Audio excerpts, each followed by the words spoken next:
It's moose season in the Upper Lynn Canal near Haines, Alaska. Hunters from all walks of life are venturing into the wilderness to bring home meat to live a subsistence lifestyle. A legal bull moose requires a spiked or forked antler or a rack with a 50-inch or greater antler spread. When a sublegal bull is taken, the meat is donated to a nonprofit or school. This year, the second sublegal bull was donated to the Haines Borough School District. Many of our students at Haines High School live a subsistence lifestyle by hunting and fishing for their family's food source. These experienced student hunters took part in processing the meat, cutting the meat from the bones, and then preparing it to be used by the Haines School Food Service Program. Keep in mind, don't cut into like the person next to you. That's another thing that happens. Spread yourself out, and if you have In addition, students were versed in proper knife skills and staying safe in the kitchen before starting their cutting process.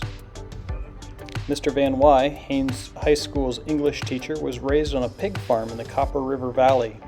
Mr. Van Wy brought his senior English class in to butcher the moose while listening to the book they were reading in class.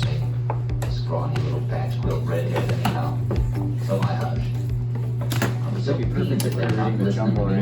The Jungle up in Sinclair, right? For the that a good alongside of them, listening to them prattle on about That's this like the unpleasant corruption of the meat stuff. factory, But right? somebody didn't show up for work. The uncleanness and the treatment. It's not evil.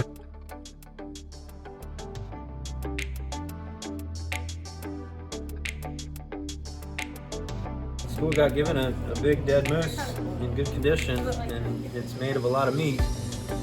So for subsistence reasons, it's a skill that people can learn to process a moose. A lot of people locally get their red meat just this way.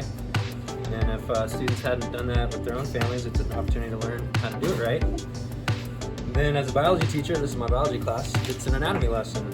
It's a hands-on anatomy lab where while you're cutting meat off the bones and even separating muscle groups, once it's off the bone, you learn how muscle tissue is organized and how it's connected to the skeletal system. And a third reason would be because it's fun.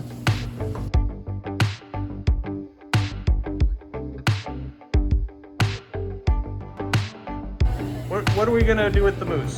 We're going to grind the moose and turn it into moose spaghetti and moose tacos and moose meatloaf and moose burgers and all those delicious things.